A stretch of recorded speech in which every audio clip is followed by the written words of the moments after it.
Okay, Assalamualaikum warahmatullahi taala wabarakatuh. Hari ini saya Ustazah Ainun ingin menyambung kuliah siri yang ketiga bagi hadis yang kedua, hadis 40 Imam Nawawi. Kelima, mengerjakan haji.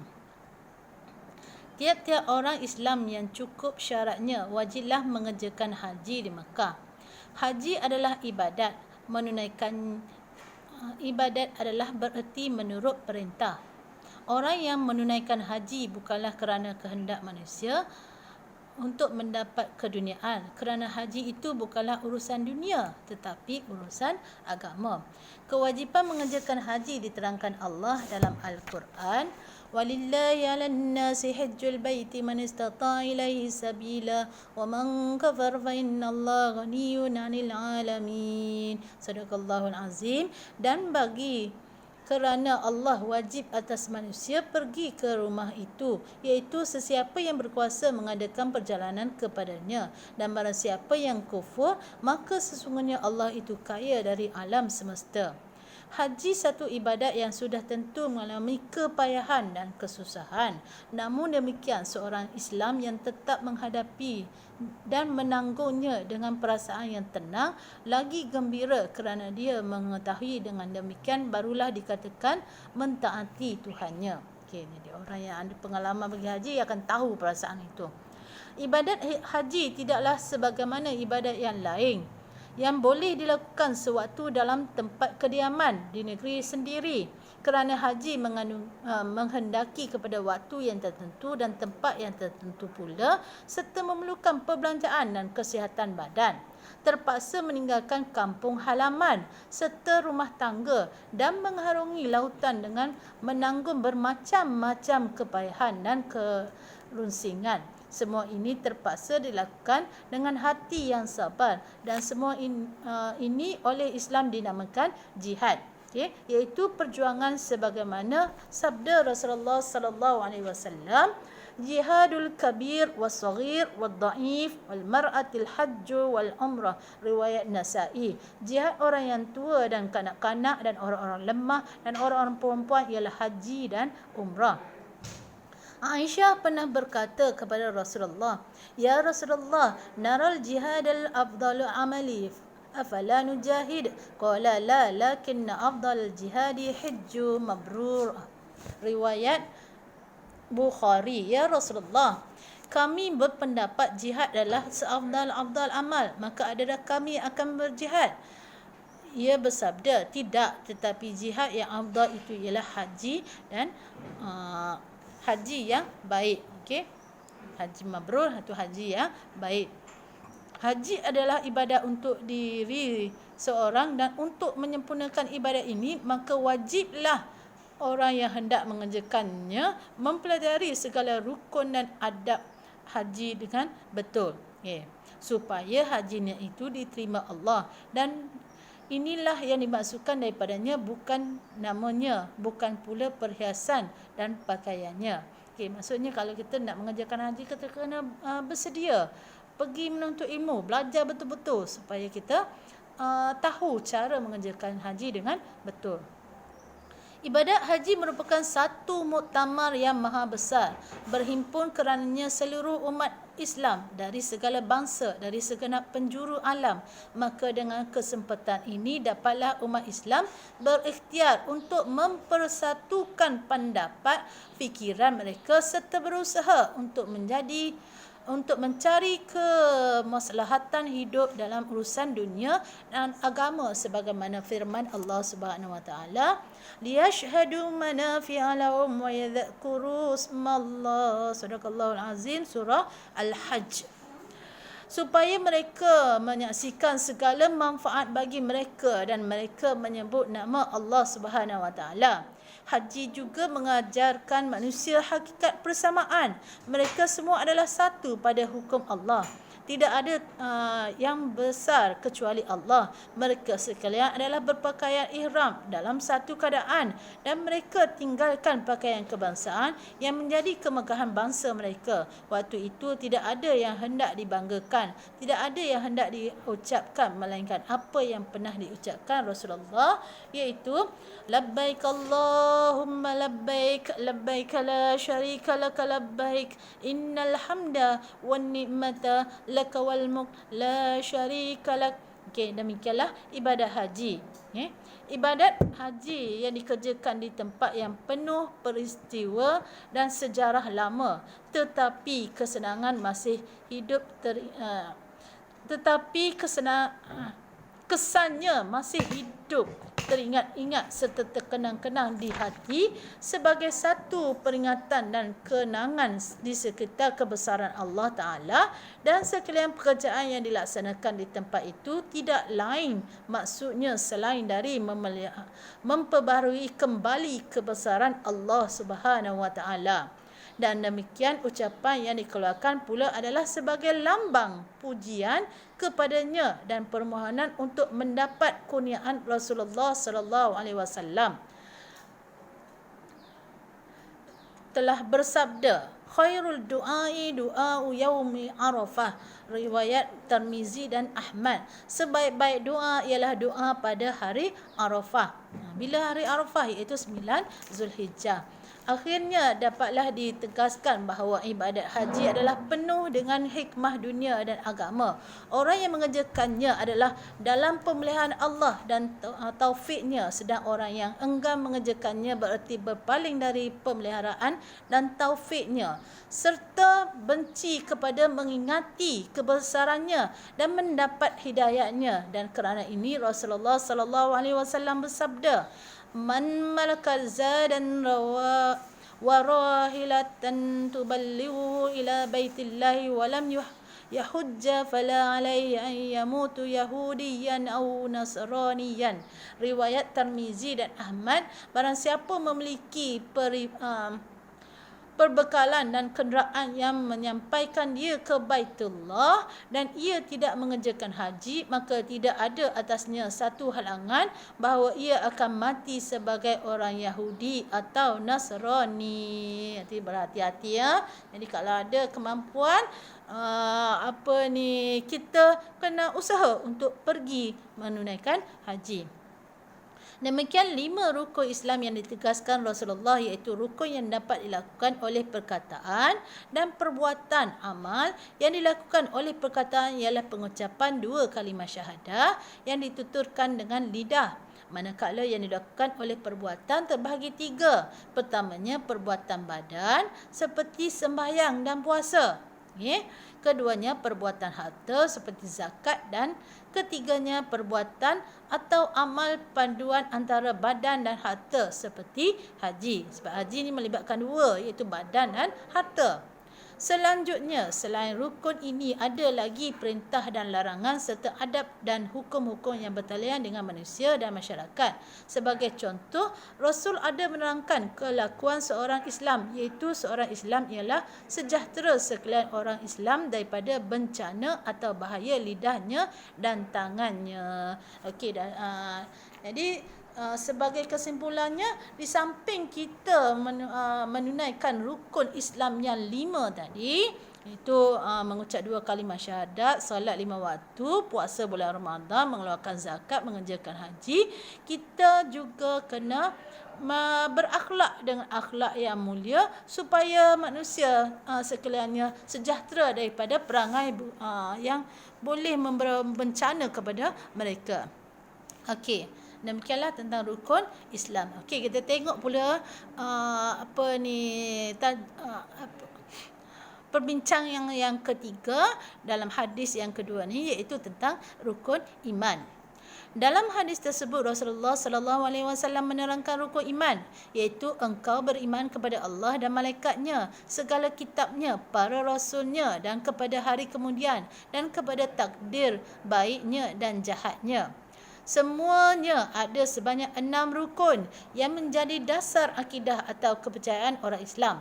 Maka di atas dasar inilah dilaksanakan amal. Iman artinya kepercayaan atau tasdik.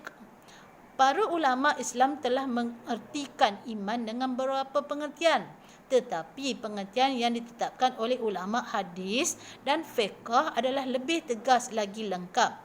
Mereka berpendapat bahawa iman ialah at-tasdiqu bil qalbi wal iqraru bil lisani wal amalu bil arkan, iaitu tasdik dengan hati, membenarkan dengan hati, ikrar dengan lidah, pengakuan dengan lidah, dan beramal dengan sekalian rukun, iaitu dengan perbuatan, ya.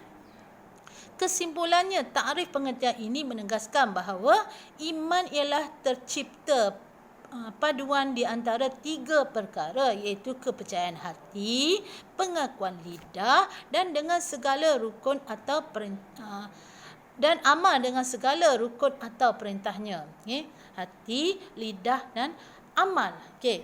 Dengan demikian, nyatalah bahawa orang yang beriman adalah ia menjadi orang yang beramal, kerana amal membuktikan keimanan. Kalau tidak, maka imannya semata-mata perhiasan dan cita-cita belaka yang menyenangkan hatinya bahawa dia seorang yang beriman dan berharap akan mendapat kurniaan Tuhan, sebagaimana yang dikatakan oleh Al-Hasan Al-Basri, laisal imanu bitakhalli wala bitamanni walakinna ma waqara fil qalbi wa saddaqahu al-amal, man qala hasanan wa amila ghaira salih raddallahu ala qawlihi wa man qala hasanan wa amila salihan rafa'ahu amal.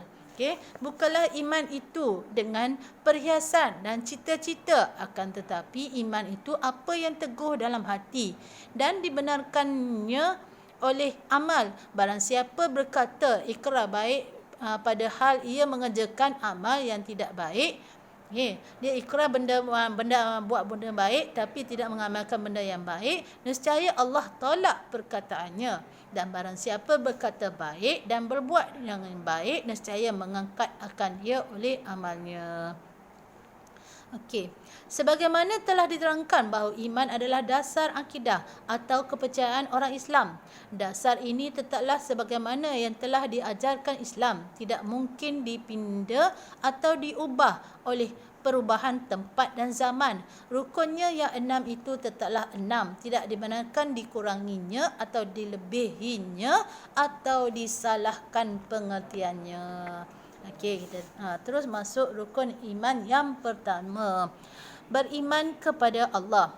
Beriman kepada Allah bererti percaya kepada wujudnya sebagaimana Tuhan yang sempurna sifatnya secara mutlak. Penciptaan alam ini, penyusunan peraturannya, pengatur perjalanannya, ia Tuhan yang wajib disembah dan diakui kemuliaannya, kekuasaannya dan dipatuhi hukum-hukumnya. Firman Allah Subhanahu wa taala surah Muhammad ayat 13, fa'lam annahu la ilaha illallah wastaghfir li zambika, maka ketahuilah bahawasanya tiada Tuhan melainkan Allah dan mohonlah keampunan bagi dosa engkau. Bukti yang menunjukkan wujudnya Allah ialah wujudnya sekalian makhluk.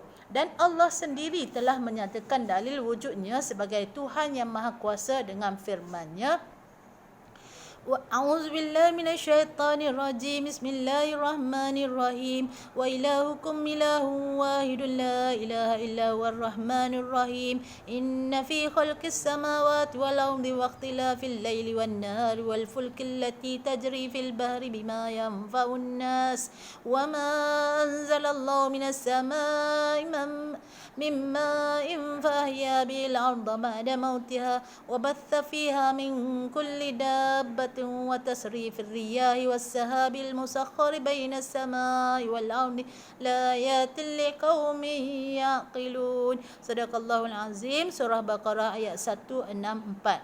Dan Tuhan kamu itu yang satu, tiada Tuhan melainkan Ia, pemurah penyayang. Sesungguhnya pada kejadian langit dan bumi dan perubahan malam dan siang dan kapal yang berlayar dan lautan dengan membawa apa-apa yang berguna kepada manusia, dan air yang diturunkan oleh Allah dari langit lalu Ia hidupkan dengannya akan bumi sesudah matinya, dan Ia hemburkan padanya tiap-tiap jenis binatang dan peredaran angin dan awan yang dipermudahkan antara langit dan bumi, semuanya itu adalah beberapa tanda bagi kaum yang mahu berfikir. Okay. Kedua ayat ini adalah jelas sekali pengertian dan petunjuknya yang membuktikan sifat keesaan Allah, kemurahannya dan kesayangannya yang tak terhingga hingga diciptakan segala yang tersebut untuk kepentingan hamba-hambanya yang berakal, yang mahu berfikir, iaitu orang-orang yang tidak membekukan otak untuk memikirkan rahsia segala ciptaan itu guna mendapat kebenaran wujud Allah yang Maha Tunggal, di samping memperolehi faedah daripadanya di dalam dunia ini. Okey, selanjutnya pula, kalau ditinjau secara lebih mendalam akan isyarat atau petunjuk dua ayat tersebut, maka ternyatalah lagi bahawa ada dua perkataan yang menjadi unsur utama untuk kehidupan rohani dan jasmani manusia. Yang pertama, unsur agama yang bertalian dengan kepercayaan terhadap Tuhan yang Maha Esa, iaitu Allah. Kepercayaan ini adalah dasar jiwa bagi orang yang beriman. Kedua, unsur kehidupan di dalam dunia. Dunia yang terdiri dari langit dan bumi, perubahan malam dengan siangnya, pelayaran kapal di dalam laut membawa muatannya, penghidupan tanaman dengan airnya, pembiakan segala jenis binatang yang banyaknya, peredaran angin dan awan menurut masanya. Semua ini adalah menjadi bukti yang nyata yang menunjukkan keesaan Allah, dan semuanya adalah menjadi sumber bagi kehidupan di dalam dunia. Ini Allah yang mengatur segala-galanya. Orang-orang yang berakal yang menggunakan otak tentu berhasil mendapatkan bukti itu serta berjaya menggunakan segala faedah dari kejadian tersebut melalui penyiasatan ilmu pengetahuan yang berkenaan seperti ilmu alam ataupun sekarang dikenali sebagai geografi, ilmu iktisad dan ilmu tumbuh-tumbuhan dan binatang-binatang dan lain-lain dan sebagainya. Okey, itu tentang rukun iman yang pertama. Okey, kita sambung rukun iman yang kedua, beriman kepada sekalian malaikat. Beriman kepada sekalian malaikat adalah wajib. Okey, malaikat adalah dijadikan daripada cahaya, tidak lelaki, tidak pula perempuan. Selalu taat kepada Allah, patuh menjalankan tugas yang telah ditentukan. Malaikat itu adalah banyak. Di antaranya Jibril, Mikail, Israfil, Israel, Munkar dan Nakir, Ridwan, Malik, Raqib dan Atid. Ada 10 yang wajib kita ingat. Faham? Jibril adalah malaikat yang membawa wahyu kepada Nabi Muhammad sallallahu alaihi wasallam. Manakala Mikail adalah bertugas untuk membahagikan rezeki. Israfil adalah meniup tiupan terompet ataupun tiupan sangkakala pada hari kiamat. Israel adalah mengambil nyawa. Munkar dan Nakir penyoal orang mati dalam kubur. Ridwan penjaga syurga. Malik penjaga neraka. Raqib dan Atid kedua-duanya menjadi penulis amal manusia yang baik dan yang jahat.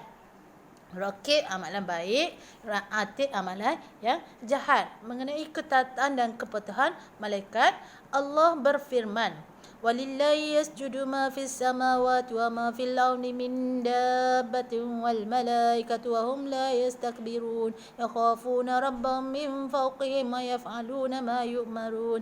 Sadaqallahul azim. Surah An-Nahl ayat 50. Dan bagi Allah sujud apa yang di langit dan apa yang ada di bumi antara yang merayap, binatang dan juga malaikat.